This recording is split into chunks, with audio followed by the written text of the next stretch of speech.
मैं आपको एक श्लोक सुनाता हूँ इसके संदर्भ में कि ये क्या क्या कर सकती है कथा भागवत जी की। और ये भागवत जी के दसम स्कंद का श्लोक है और गोपिका गीत का श्लोक है। और गोपिका गीत का श्लोक आया है कथा के ही संदर्भ में। मैं तो ऐसा समझता हूँ अपने इन चर्म चक्षुओं से, अपने विवेक से, अपने साधारण ज्ञान से मैं ऐसा अनुभव करता हूँ कि निश्चित ही कृष्णद्वैपायन व्यास, निश्चित ही सुखदेव जी गोपी बनकर के भगवान की रास लीला में सम्मिलित हुए होंगे।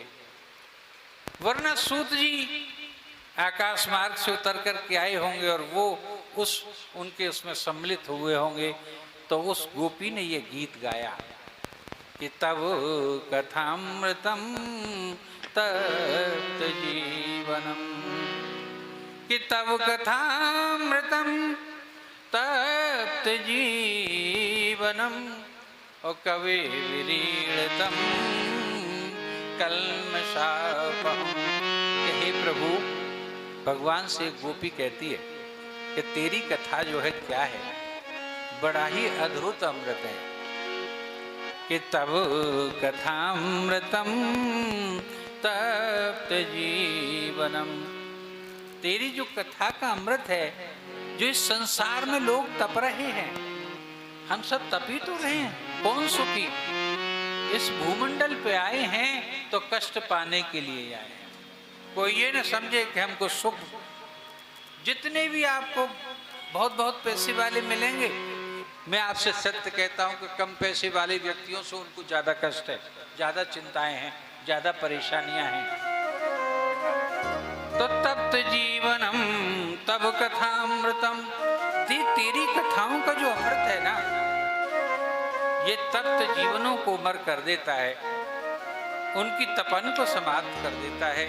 ये तब कथामृतम विशेषण सब और लगेगा कि तप्त जीवनम, जो तप्त जीवन है उनके लिए तब कथामृतम, तेरी कथामृतम अमृत सदृश्य है, अमृत के समान है।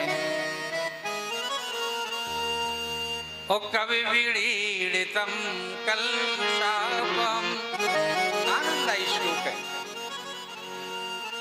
और तेरी कथा क्या है कि कवि विड़ीड़ितम, कि जो तेरी कथा सुन लेता है या कह लेता है वो सहजी कवि हो जाता है। बोलिए वृंदावन बिहारी लाल की जय।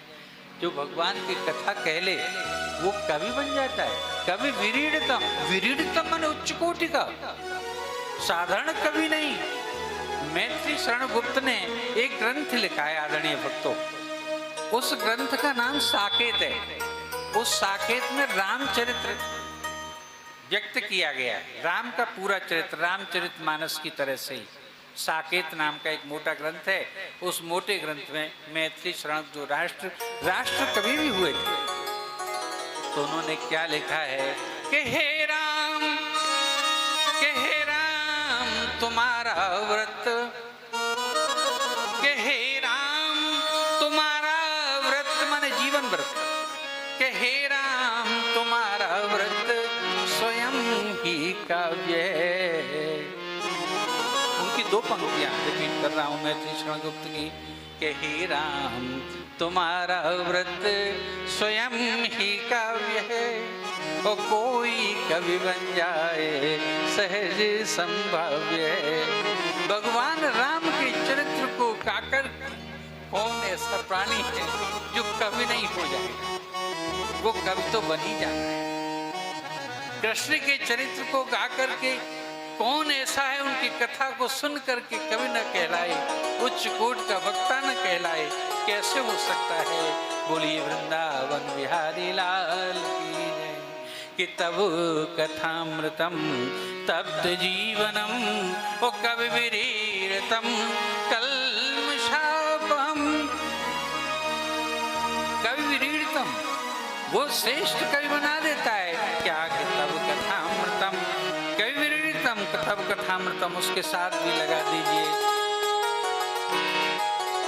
बहुत कम संगीत कथा के समय पर। और कल्मशाप, हम जितने हमने कल्मश किए हैं, पाप किए हैं, उनको अपहरण कर लेता है, उनको समाप्त कर देता है। क्या कि तब कथामृतम, तब कथामृतम, तेरी कथाओं का अमृत, तेरी कथाओं का अमृत। तेरी कथा ऐसी अमृत है जो हमारे कल्मशों को दूर कर देती है। और क्या कह दिया उस गोपी ने भगवान से कि श्रवण मंगलम, जो सुनता है इसको उसका मंगल हो जाता है। गोपी कह रही भगवान से, भगवान अदृश्य हो गए गोपी का गीत में, और अपने अपने उद्गार गोपियों ने व्यक्त किए हैं कि श्रवण मंगलम श्रीमदाततम, जो तेरी कथा को स्मरण करता है उसका मंगल ही मंगल हो जाता है। कैसे? हम भजन गा रहे थे कि मंगलम पीत वस्त्रम गरुड़ध्वजम, मंगलम मोहनम, मंगलम मंगलम, मंगल हो जाता है। श्रवण मंगलम सुनकर के मंगल हो जाता है। और श्रीमदाततम, लक्ष्मी की कुछ मत पूछिए, मेरा ये अनुभूत है, मैंने जिन्हें श्रीमद् भागवत कथा का एक बार भी यजमान बना दिया। मैं आपसे सत्य सत्य कहता हूँ कि कुछ लोग के कारण समझें या न समझें कि पैसा भागवत कथा में खर्च होता है। लोग बहुत बुरी चीज है, ये कुछ आगे करने नहीं देती। जीवन के लिए, भगवान के लिए, कथाओं के नाम पर, धर्म के नाम पर इसे हमारी चित्तवृत्तियां लोभ के कारण अवरुद्ध हो जाती हैं, लेकिन वो कहीं से कहीं पहुंच गए। बोलिए वृंदावन बिहारी लाल की जय। कि श्री मुरारतम, श्री लक्ष्मी उनको प्राप्त हो जाती है। और भुवि गृणन्ति ते भूरिदा जना, अंतिम पंक्ति जो अंतिम शब्द कहे हैं इस श्लोक में, उनको ध्यान से सुने। ये व्याख्या नहीं मिलेगी कि भुवि गृणन्ति ते, भुवि माने संसार में, भुवि माने संसार में, गृणन्ति ते, जो इस कथा का गृणंत माने गान करता है, जो व्यास पीठ पर बैठ करके वक्ता की तरह बोलता है कि वो भूरिदा जना, उसके समान संसार में कोई दानी नहीं है। भूरिदा, वो इतना बड़ा दानी है कि उसे करोड़ों भूमि दानों के बराबर, करोड़ों पृथ्वियां दान देने के बराबर फल मिल जाता है। ये तो बड़ी विचित्र बात कह दी कि माँ तो डोले। एक कहावत सी है कि भाई हम खुद भगवान की कथा इसलिए कहते हैं कि हमारा भी जीवन यापन हो जाए और भगवान का नाम मुख से भी निकल जाए। ये कह रहे हैं कि हम उल्टा दान दे देते हैं। भुव गृणन्ति ते भूरिदा जना, उसने बहुत कुछ दान दे दिया, ऐसा मनुष्य कहलाने लगता है वो आदि। बस तो ये ज्ञान दान हम देते हैं, और ज्ञान दान सबसे श्रेष्ठ दान है। ये स्वर्ण से भी ज्यादा श्रेष्ठ है, ये पृथ्वी से भी ज्यादा श्रेष्ठ है। कॉलेज के अध्यापक भी ज्ञान दान देते हैं, लेकिन मैं आपसे निवेदन कर दूं, कॉलेज में कितने ही विषय पढ़ाए जाते हों, वो ज्ञान दान नहीं देते, वो विज्ञान दान देते हैं। बोलिए विद्या वृंदावन बिहारी लाल की जय। वो विज्ञान दान देते हैं, विशेष ज्ञान।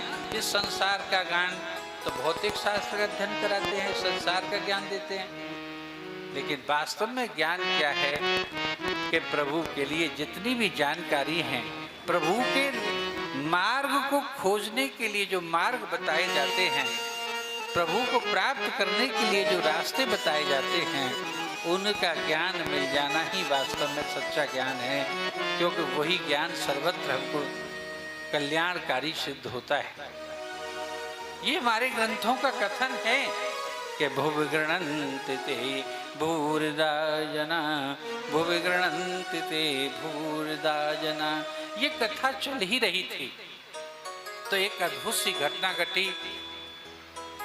सुखदेव जी व्यासपीठ पर आकर के बैठ गए थे। राजा परीक्षित ने अनशन व्रत ले लिया था क्योंकि उन्होंने अपराधी कर दिया था। ऐसा एक ऋषि का अपमान उनसे हो गया था। आगे ये कथा आएगी, विस्तार नहीं दे रहा हूं, लेकिन यहाँ इस कथा का वर्णन है, कम से कम इस श्लोक में वर्णन है तो देवता लोगों को जैसे ही पता चला कि शुकताल में वट वृक्ष के नीचे इस ब्रह्मांड का, इस पृथ्वी का राजा परीक्षित, जिसके वंश में भगवान की कृपा हुई है, वंश पर श्री